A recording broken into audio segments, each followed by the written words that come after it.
Hey, brand builder, Rory Vaden here. Thank you so much for taking the time to check out this interview. As always, it's our honor to provide it to you for free. And wanted to let you know there's no big sales pitch or anything coming at the end. However, if you are someone who is looking to build and monetize your personal brand, we would love to talk to you and get to know you a little bit and hear about some of your dreams and visions and share with you a little bit about what we're up to see if we might be a fit. So if you're interested in a free strategy call with someone from our team, we would love to hear from you. You can do that at brandbuildersgroup.com/podcall, brandbuildersgroup.com/podcall. We hope to talk to you soon. Biggest business blunder ever have I made. The interview you are about to hear is not the real interview. Hanson and I have been working on our schedules for like 3 months to do this interview. We did the entire interview 2 days ago. And at the end of the interview, I got to the end and I was like, where's the stop button? Wait a minute. Where's the stop button? No stop button. Because some bonehead moved named Rory Vaden forgot to hit the start button. So we didn't record the entire thing. And Hanson's you've been so gracious, man, to come back. Thank you for that. I feel like a total bonehead. I mean, nothing frustrates me more than losing time. And so to do it to somebody else is just like sucky. But man, things happen, right? We're entrepreneurs. Things always seem to not happen the way we planned, but I'm glad we could get it done and do it again. Well, yeah. So here's the good news for y'all is Hanson is going to save you some time. We had an epic interview, and him and I are newer friends, but we met on a project that he was working with. We have a mutual friend, Celine DaCosta, who's a writer, and they're friends. And we met for a thing they had going on for Forbes. But Hanson is really smart, and as soon as I met him, I was like, "Gosh, I really like this guy. I like his brain." He is a speaker. He's a multi-seven-figure earner, and he helps CEOs basically figure out how to remove themselves from their company, either with people or processes. We'll talk a little bit about both of those, just so they have more freedom and flexibility and make more money and just more profit and be able to have more time on their vision. So he's really good at streamlining things, automation. He has worked around the globe, and he lives in Bali, and right now I happen to catch him in DC. So he's just all things entrepreneur and systems, and man, the interview we did was awesome. So I couldn't let him get away without getting it actually recorded, man. So anyways, welcome back officially. Thanks for having me back. So Freedom to Ascend. .com is your website. And you've worked on a lot of different things, but I think that our conversation, that we had a couple days ago, what stuck out to me was I was going, okay, how do you help entrepreneurs get their time back? And basically, the way I thought of it was you said, okay, we're going to either put in awesome people and or awesome processes. Yep. At a high level, is that kind of how you think about it? Yeah. Every business is different, but we can use the same principles in analyzing how to best leverage the owner's time. And what we do is we just take an inventory of where they spend all their time, what is moving the needle most, and how can we automate that exactly with systems, current software. So keeping up with technology out there to replace or reduce the amount of people or time needed, and adding people in to either do those tasks or to maintain the software. Yeah. So I'm a big nerd, like marketing, automation nerd and stuff like that, and I like a lot of the systems. But I want to talk about the people part here first. And I think the thing that's so frustrating for so many entrepreneurs, whether they're trying to hire a VA or a full-time employee or just a contractor who can get something done. Like, like I need a guy who can edit a video. I need a gal who can like write some copy. I need someone who can like build a website or design me a flyer. And it is so freaking hard to find good people to just like knock out a job. And you've got 2 tips on this that I'm going to make you reshare because these were 2 things I had never heard. But you don't have to dive into those exactly if you don't want to. I do want to cover them, but like, how do you find the people? Like, what's the mindset here? And then, like give us like a couple techniques or strategies on this. Yeah, sure. I think what most people default to is searching for job listing boards like Upwork or Fiverr, or Craigslist or whatever it is to find these people. And the problem with that is we run into a lot of stuff we need to sift through, right? You definitely can find quality in there, but I mean, it's a lot of stuff to sift through. And a lot of times us as business owners, we just want to get that task done. It's a pain in the ass process. So what I've done is like, okay, how can I basically make this process, the system more efficient? And I found this hack. I've never heard of anyone doing it before. But what I do is I use this for my actual website. I was like, okay, where do I want my business to be if I were to 5 or 10x or 15x it? And who are the people in the market right now that are leaders in my market who are 10 times ahead of me? I will go to their LinkedIn profile and I will look at the recommendations they give, not that they receive, but they actually give. Because what that will do, it will show me who along the way in the last 3, 4, 5 years have they worked with, who experienced that growth or helped them scale that growth that I can now talk to, bring in as a consultant, or ideally hire them as part of my team to then, they have the blueprint, they've experienced the blueprint, they know where I am, and they know what they did to get to where the person I'm looking at got to.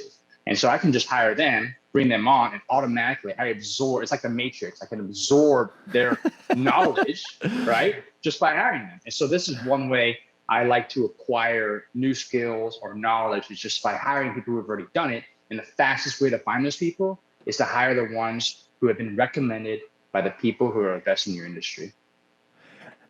Dude, that is such a practical tip that is free, and it makes so much sense. And we have learned and studied so much about recruiting and hiring, and we've hired so many people, employees. I mean, we've hired hundreds of people at this point, like between our various businesses. We've helped our clients hire hundreds of people. I have never heard anybody share that, and it's such a simple tip. And, when you think about LinkedIn, of course, LinkedIn has its own job board, which we've used a ton. It costs, I don't know, maybe $500 or something. We've used Upwork, we've used Fiverr, whatever, Craigslist, Marketplace. Like, we do all the things. But I've always found that like our best hires come from referrals, either from like friends and family or clients, or from people who work here. But on your LinkedIn network, like, those are referrals. It's like you don't even have to ask for them. You're going, who is out there that's the best in my space, or that does the best in this thing? And then like, we all think about recommendations in terms of who's given us recommendations and how do I get recommendations, but never have I even thought to go, anyways, so you and I recorded this interview 2 days ago. This morning, I went on LinkedIn and I started doing this, and I was like, I found a VA. Okay, so I found one person that was like a VA. I found one person who was a social media marketing manager for somebody, and this is like top people, and this is like the recommendation they wrote was like 5 years ago, before they even became who they are now, going, oh man, like they're right there. And it was really amazing. And I saw a bunch of others, like web developers. I saw a membership, someone who had built memberships for one of these people. And I don't know, Hanson. It was just so simple, and I just can't believe I've never heard of that before. So and you've done this for yourself, but then also like you'll help, what clients you work with, you'll go do this for them and figure out who they're hiring. Yeah, it's very, very easy. Once you know the process, now I don't even have to do it myself, right? I can train a very, like one of my team members to do this, or a VA, and just say, hey, here are the competitors. Here's a list of the people that are in my market who are the best.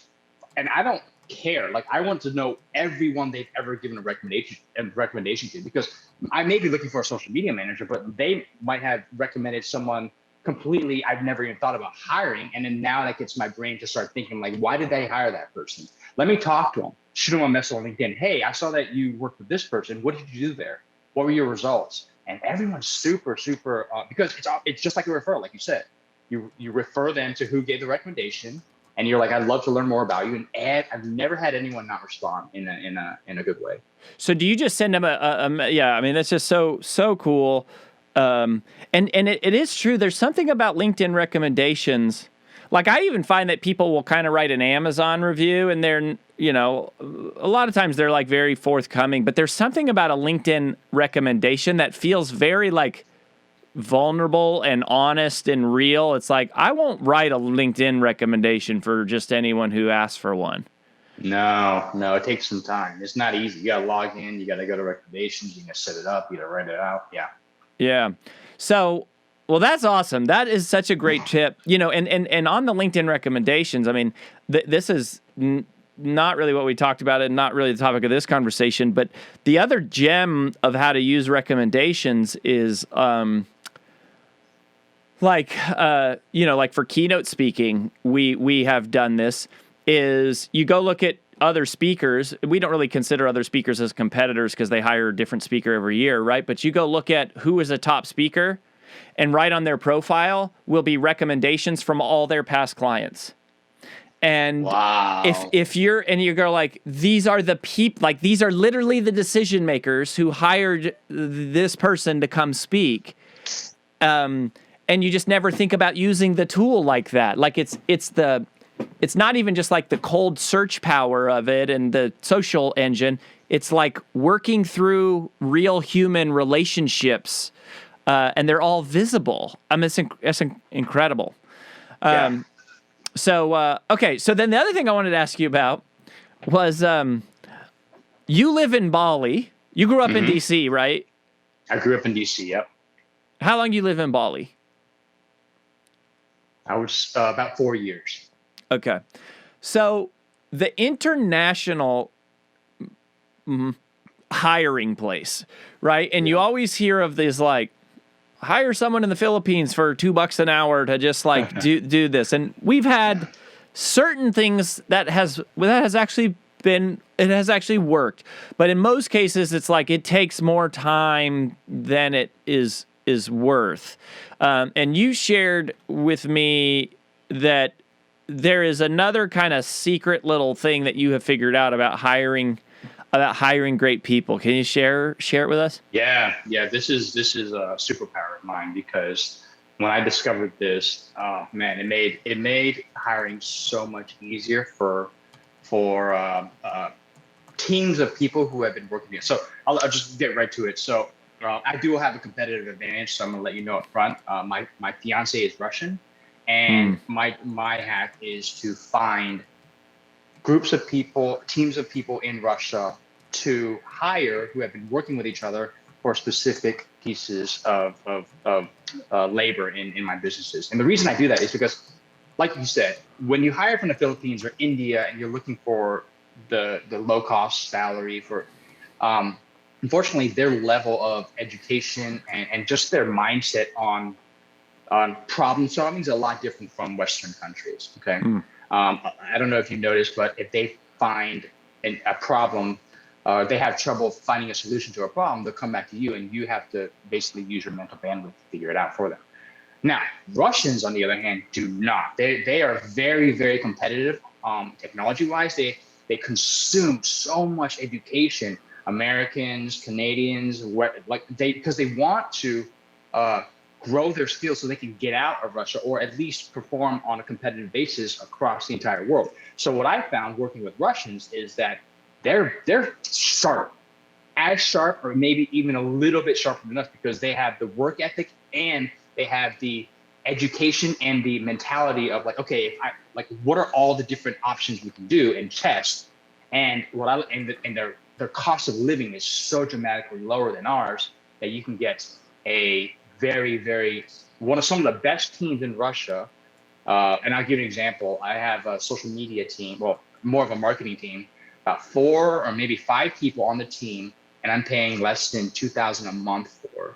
And this agency works with brands like Coca-Cola, Pioneer, large, massive brands. So I have a lot of experience with the most up-to-date marketing strategies. Huh. So like what I hear you saying is, each cultural, like when it comes to hiring internationally, you have to like pay attention to the kind of cultural norms and the like, of course you do, right? And it's different. Hiring someone in India is different than hiring someone in the Philippines, is different than hiring somebody in Argentina, is different than hiring. And I had to think back over the years. I'm like, I don't think I've ever worked with a contractor from Russia. And what I hear you saying is going, hey, there are certain countries that have an education level that's very comparable to what you might see in wherever, the U.S. or Canada or, England or whatever, name your pick. And the work ethic is similar or better. And the problem-solving skills are similar or better, but the cost of living is still much lower. And Russia is one of those places. Are there others, or is Russia like? Well, Russia's also massive, so it's I mean, a lot of the Eastern European countries. So my main sources are Ukraine and Russia. Okay, and this is what I call, it's like labor arbitrage, right? You're getting a very, very, very high level of skill for a much lower price. Now, the trade-off, however, is English is not a first language for them. Okay, so and I'm going to introduce you to a software. We did not discuss about this the last conversation. This is another tidbit that I'd like to add in here. Nice. I found a software that uses AI to now repurpose. So I can have a Russian write anything. And they use the same structure, but it's in the Russian language, so they translate it. It's not proper English. And this is where I was stuck at. Man, I still got to hire an English copywriter. Now I found a software just recently, just a few months ago, and I've been playing with it, and it works tremendously. So I'll have a Russian copywriter write an email sequence or redo a website, and I will take that, dump it into this software that's AI, and it will repurpose it in perfect English. Really? Perfect. Yep.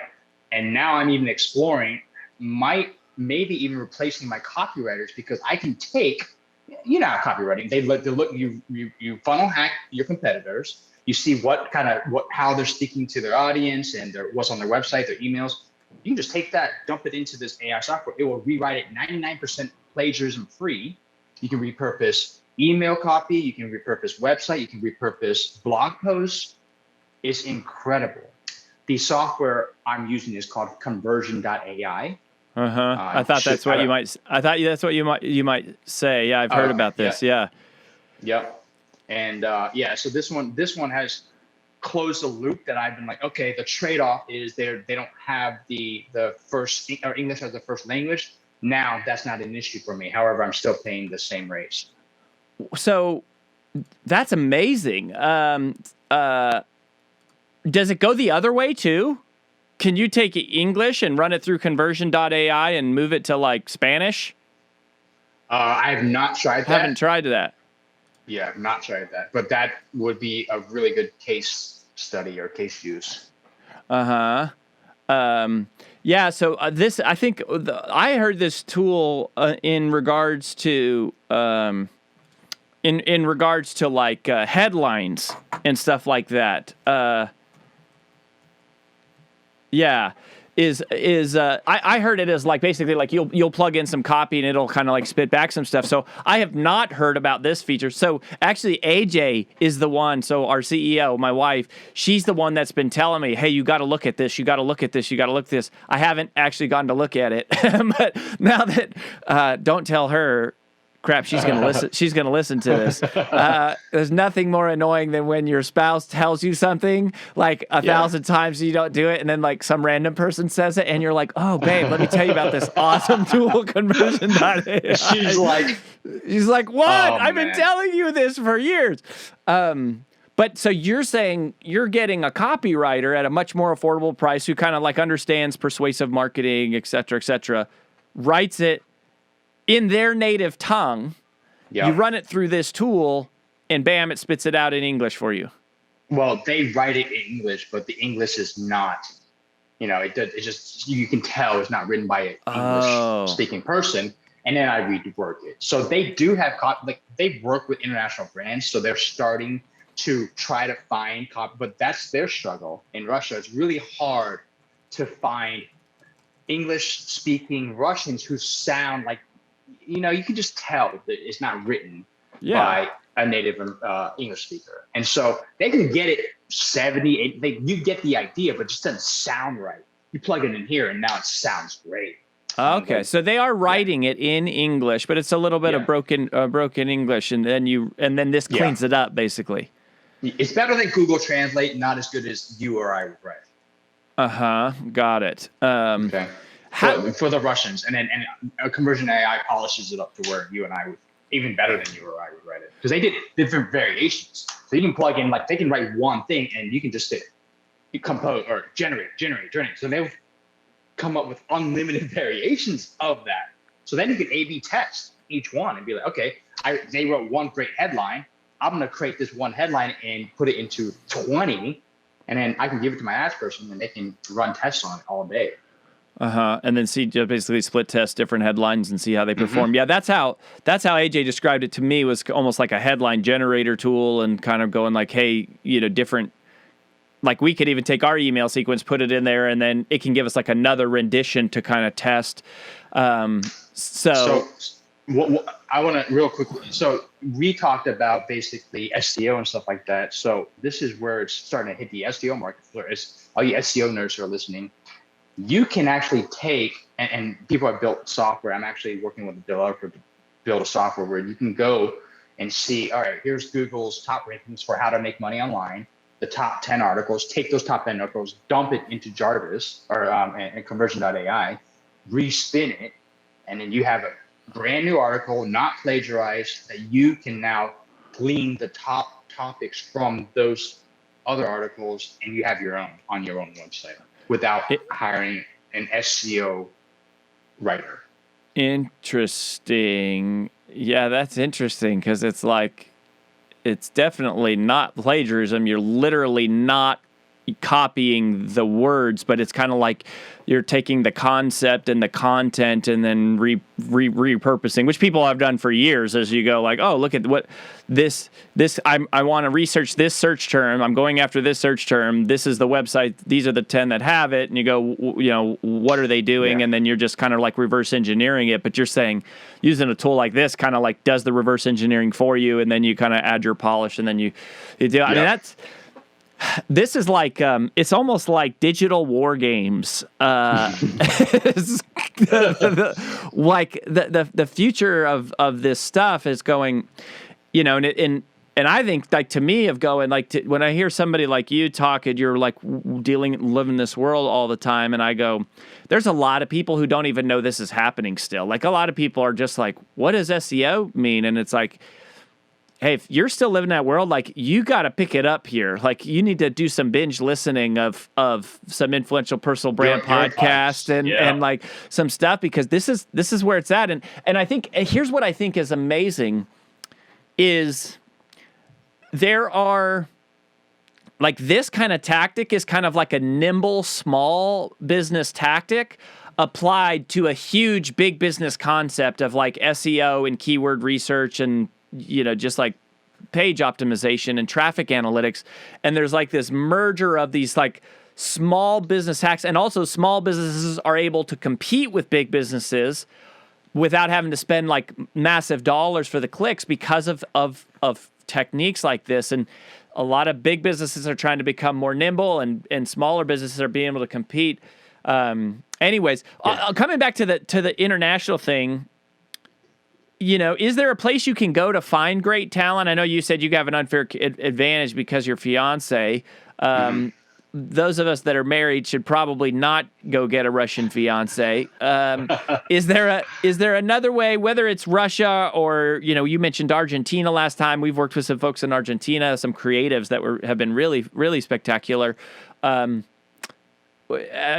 the right people overseas, is there a way to do that other than the LinkedIn thing? Because that would lead you to some of those people probably. Yeah. How I would do it if I did not have my fiance is I would find, similar to, you kind of went over it, conferences, finding the speakers so you could find, if you want a social media person, you could find the top social media conferences in Russia, look at the speaker list and reach out to those speakers. And then just through those connections, figure out, okay, who recommended them, who are they working with. It'll be a little bit tough because it'll be all in Russian. However, you can very quickly decipher, okay, who are the best. But the good thing is that you'll know, you'll be much more likely to be able to afford the best because their rates are so low. Okay, so you don't have to do a lot of digging for a comparable rate because it's going to be pretty comparable to what you might have. So it's kind of the same way you would find like who's the top expert on blank in English or whatever. Like you would just search it and you'd see it, but it would be in Russian. But you could also view it through Google Translate and be able to kind of like read a lot of those sites, and then just reach out to them. You're going, it's not that hard to find the top people. It'd just be, you just wouldn't have much relationship connection with them, so you got to like reach out to them or whatever. But here's the thing, you'll stand out because you'll be a non-Russian reaching out to them. They want to work, and we talked about this before, they really want to start branching out and working with American or Canadian or UK companies. And so if you reach out to them, they're going to be super excited. You may even get on the phone with the actual owner or CEO of the company, and they'll bring their A team, right? They'll roll out the red carpet, and many times I've had like Zoom interview calls with the owner, his right-hand man, and then 3 or 4 of their top project managers. I'm not sure if it's a training call or whatever, just to really put their best brains together to work on my businesses. Yeah, I mean that's interesting. It's just people. It's people and going, what do they want and how can I help them and where are they, and that's super super interesting. So what I want to talk to you about the PR concept a little bit. So we didn't get to chat about this last time, but I wanted to understand this. I feel like I've heard that you've created a similar kind of system, which is like, just in general, I feel like how your brain is working, you're constantly reverse engineering what is labor arbitrage is such a great concept. That's such a great term. I'll just go, and how can I solve this problem in a different way, in a more efficient, economical way? And I feel like you developed some good process with this related to PR and publicity, which is obviously how we met. We kind of met through this Forbes article, which wasn't even under your name, I noticed, or Celine's. I was working with y'all, but somebody else wrote the article. Like I expected it to be under her pen name, and then I was like, oh, this didn't even come out under her name. So I was like, clearly you were doing something there behind the scenes for relationship building and so how are you tackling some of this PR stuff and building relationships there? So very similar. I'm reaching out on LinkedIn. This one is a lot more manual. I mean, when you want to develop relationships because Forbes contributors or entrepreneurs, they get messaged a lot, right? Right. And so I come in and I'm very, very, very focused on just providing value. Develop relationships, and once I give a lot of free advice and coaching or whatever because they don't get paid to contribute to these columns, right? And so they have other businesses. So what I do is I come in, and if we click on a good level, I will give free advice. I'm like, look, I've grown up several companies. What are you working on? A lot of them are in my niche, which is building websites and so I give them a lot of value. In exchange, not even in exchange, I just say, hey, I have a PR company. This is not based on any exchange or anything, but if they're a good fit or I have an article that you'd like to publish, Like, could we work, basically, could I interview some of my clients and show them to you? If you think they're a good fit, then you might write about them. And that works really well. Super relationship based. And I've been doing that for a couple of years now. So I've built up a really strong network of people that contribute to different magazines.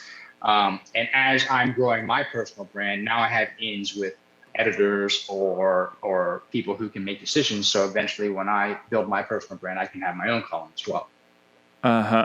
Yeah. I mean, it's crazy. Like, I think this was in our conversation that I was saying media is like the thing that has the littlest financial dollar value of anything you ever do short term, but this monster credibility and influence and relational power, which all leads to financial stuff later on. And yeah, that's the thing, is just going like, what's different about the world today is these people are accessible. Like, you're not going through some like secretary on a phone tree or like some people blocking you to get to the writers.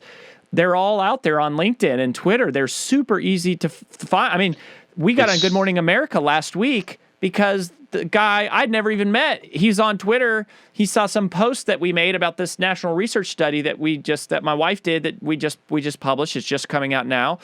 And he was like, "Hey, can I do an interview for you?" And he reached out, he's abcnews.com, and we're like, "Sure." We did an interview. He didn't even say it was going to be on Good Morning America. We thought it was going to be on some late night show that he does. We knew he was reputable, but then they rerun the story on Good Morning America the next morning. We didn't even know.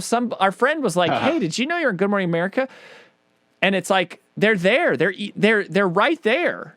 It's incredible. Yeah, I mean, I would say maybe 3 or 4 years ago, I had no social media brand. I still don't. I haven't worked on it, but nothing about me. I met some guy and we became friends. We hit it off. Same thing. We just were talking about business. He wrote an article. This is what happened. I found his article on Reddit, reached out to him. I was like, "I love your article." We just started talking. And I was like, "Hey, something's working for me." I figured out a way to hack Quora, and I got 1 million views in less than 45 days. So I was like, "Hey, I don't know if you've heard about this, but I did this, and I don't know what you're working on, but maybe you can work it." Didn't expect anything in return. Turns out he was a contributor for Entrepreneur. Ended up reaching back out to me like a couple weeks later, like, "Hey man, I was thinking about your Quora hack. I'd like to write about it." Had a full feature done on me in Entrepreneur out of nowhere, and then we just became really good friends after that. And yeah, if you're just providing value out there and you want to be strategic, you can provide that value to contributors of these large publications that you can find on LinkedIn, but you're not going in saying, "Hey, I want you to write an article about me." It's like you go in, you find out, okay, they might be someone you were friends with. They happen to write for whatever publication. Just how can you help them? Which is true of anything. Like, that's the way you build relationship with anybody, is you go, "What can I do for you? How can I support you? Who can I introduce you to? Like, what tip can I give you? Can I share your stuff? Like, can I volunteer at your conference? Can I give you an endorsement? Can I give you a retweet?" Like, and this is what people just don't understand, and it's so freaking simple, is you go, "How can I add value to this person's life? And that's why, it's funny, because I think, Hanson, that one of our brand builders courses is called Podcast Power, and we teach people like, "Hey, here's how to create a unique podcast and the technology, and here's how you deal with the premise of the show, and blah blah blah blah blah, like everything you need to know to launch an awesome podcast." And one of the things that we always tell people is we go, "Look, the best reason to launch a podcast is not because of the money you'll make.